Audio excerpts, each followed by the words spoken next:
Hello बच्चों, स्वागत है आपका हमारे यूट्यूब चैनल पर। आज हम देखेंगे चैप्टर 2 के इम्पोर्टेंट एमसीक्यूज़ जो आपसे एक एक नंबर में पूछे जा सकते हैं। तो जो पॉसिबल है, जिनका आना पॉसिबल है, हम उन्हीं एमसीक्यूज़ को देख रहे हैं।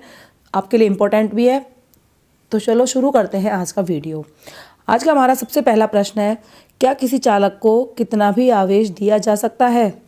पहला ऑप्शन है हाँ, दूसरा ऑप्शन है नहीं, तीसरा है किसी एक निश्चित सीमा तक और चौथा है उपरोक्त में से कोई नहीं। आपको बताना है सही आंसर क्या है।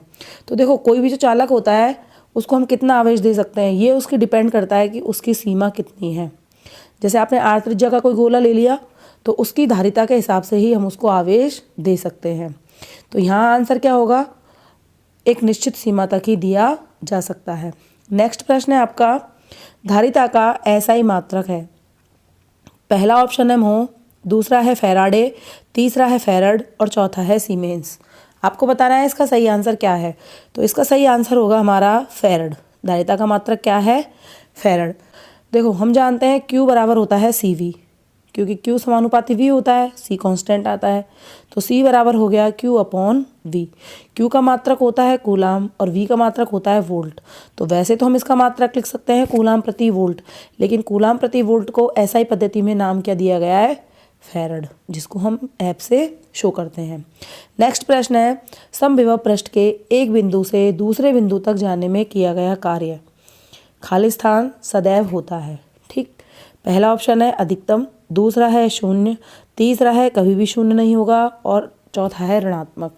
आपको इसका सही आंसर बताना है। सही आंसर क्या होगा? तो देखो, इसका सही आंसर होगा शून्य। हमेशा समविभव पृष्ठ के एक बिंदु से दूसरे बिंदु तक जाने में किया गया कार्य शून्य होता है। जैसे देखो, ये हमने समविभव पृष्ठ बनाए हुए हैं। ये आवेश है हमारा कोई भी Q, ये उसके चारों तरफ संकेंद्री जो गोले बने हुए हैं, ये क्या है? हमारे समविभव पृष्ठ। तो अगर इस समविभव पृष्ठ की बात करें और इसका कोई बिंदु A ले ले और यहाँ ले ले कोई बिंदु B, तो आपको बिंदु A से B तक जाने में कोई कार्य नहीं करना पड़ता, यानी W बराबर क्या आएगा? शून्य। तो सदैव क्या आएगा? शून्य, याद रखना है। नेक्स्ट प्रश्न है, क्या किसी एक फैरड धारिता वाले गोले को अलमारी में रखा जा सकता है?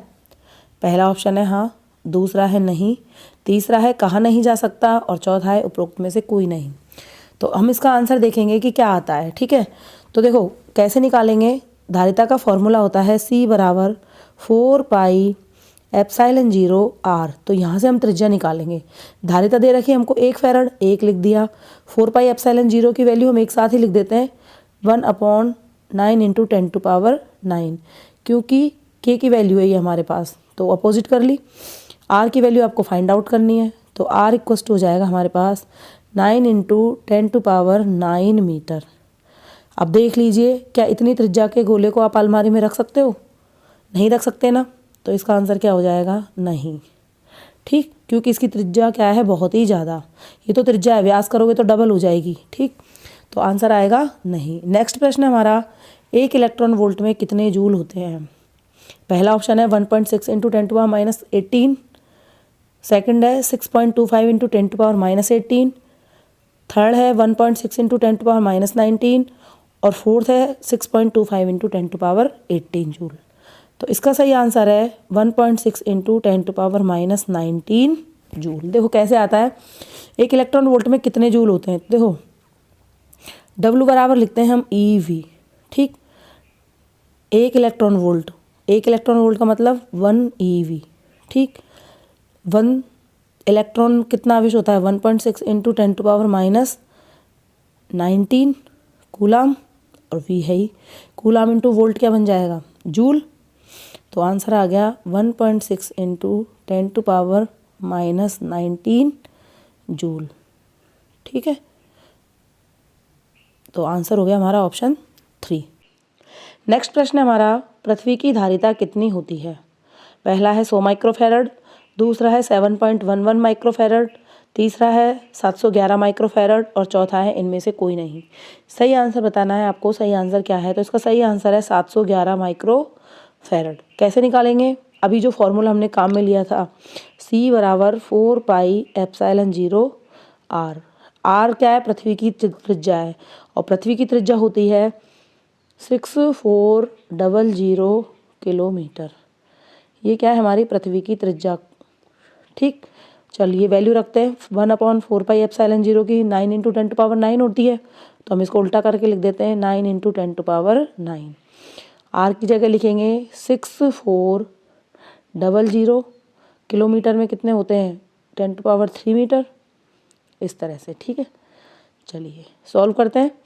तो ये हमारे पास हो गया 6400 डिवाइड बाई 9 × 10⁻3, तो पॉजिटिव है, 9 ऊपर जाएगी माइनस की हो गई। सॉल्व करते हैं, 9 का डिवाइड करें 6400 में, तो आप जब डिवाइड करोगे तो आपके पास लगभग 711 × 10⁻6 फैरड आएगा, और 10⁻6 फैरड क्या बन जाएगा माइक्रो फैरड। तो इस तरह से हमारे पास आ गया 711 माइक्रो फैरड। तो आंसर हो गया हमारा तीसरा। नेक्स्ट प्रश्न हमारा विभव प्रवणता का मात्रक बताइए।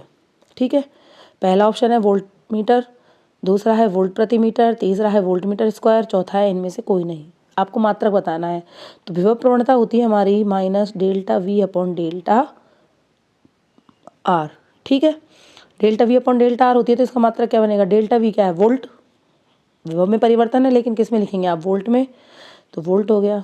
ये क्या है डिस्टेंस, क्या हो गया मीटर में, तो वोल्ट प्रति मीटर, तो इसका आंसर हो गया वोल्ट प्रति मीटर, सेकंड ऑप्शन। ठीक, नेक्स्ट प्रश्न हमारा संधारित्र का क्या कार्य है। यह संधारित्र क्या कार्य करता है। पहला ऑप्शन है आवेश संग्रहित करने का, दूसरा है ऊर्जा संचय करने का, तीसरा है उपरोक्त दोनों, और चौथा है उपरोक्त में से कोई नहीं।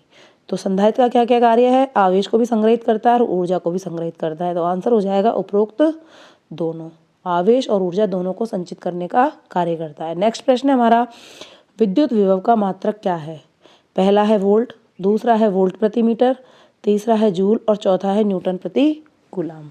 आपको इसका आंसर बताना है। तो विद्युत विभव क्या है, विभव ही तो है, और विभव को हम किस में नापते हैं वोल्ट में नापते हैं, तो इसका आंसर हो जाएगा सीधा सा वोल्ट।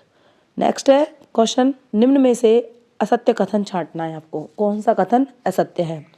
पहला है चालक के संपूर्ण आयतन में विभव नियत नहीं रहता है, दूसरा है चालक के भीतर विद्युत क्षेत्र का मान 0 होता है, तीसरा है संभिवा पृष्ठ सदैव विद्युत क्षेत्र के लंबवत होते हैं, और चौथा है प्रत्येक चालक पृष्ठ संभिवा पृष्ठ की तरह व्यवहार करता है। आपको इसमें से असत्य कथन छांटना है। तो देखिए इसका जो असत्य कथन है वो होगा ये वाला, चालक के संपूर्ण आयतन में विभव नियत नहीं रहता है। होना क्या चाहिए था, नियत रहता है। ठीक है, जबकि तीनों कथन सत्य है। चालक के भीतर कोई भी आपने चालक गोल ले लिया तो इसके अंदर ई का मान क्या होगा 0। ठीक, संभिवा पृष्ठ सदैव विद्युत क्षेत्र के लंबवत होते हैं। ये अगर आपका एक संभिवा पृष्ठ की तरह व्यवहार करेगा, ठीक है, तो विद्युत क्षेत्र की दिशा सदैव क्या बनेगी, इसके लंबवत बनेगी। जैसे धनावेश है मान लो इस पे, तो किधर बनेगी, बाहर की तरफ। और प्रत्येक चालक पृष्ठ संभिवा पृष्ठ की तरह व्यवहार करता है, बिल्कुल सही है। ये चालक पृष्ठ है और ये किसकी तरह व्यवहार करेगा, संभिवा पृष्ठ की तरह। नेक्स्ट है वायु के लिए परावैद्युत सामर्थ्य का मान कितना होता है। पहला ऑप्शन है 3.6 × 10⁴ वोल्ट प्रति मीटर, सेकंड है 3 × 10⁶ वोल्ट प्रति मीटर, थर्ड है 3 × 10⁴ वोल्ट प्रति मीटर, और फोर्थ है 3.6 × 10⁶ वोल्ट मीटर। आपको इसमें से सही आंसर बताना है, सही आंसर कौन सा है। तो इसका सही आंसर होगा 3 × 10⁶ वोल्ट प्रति मीटर। आपको याद रखना है वायु के लिए परावैद्युत सामर्थ्य कितनी होती है, 3 × 10⁶ वोल्ट प्रति मीटर। ठीक है, इस तरह से हमारे आज के MCQs कंप्लीट हो गए। नेक्स्ट वीडियो में देखेंगे हम चैप्टर 2 के एक नंबर वाले छोटे प्रश्न जो आपसे एक नंबर में पूछे जाएंगे। तो मिलते हैं फिर नेक्स्ट वीडियो में, तब तक के लिए बाय।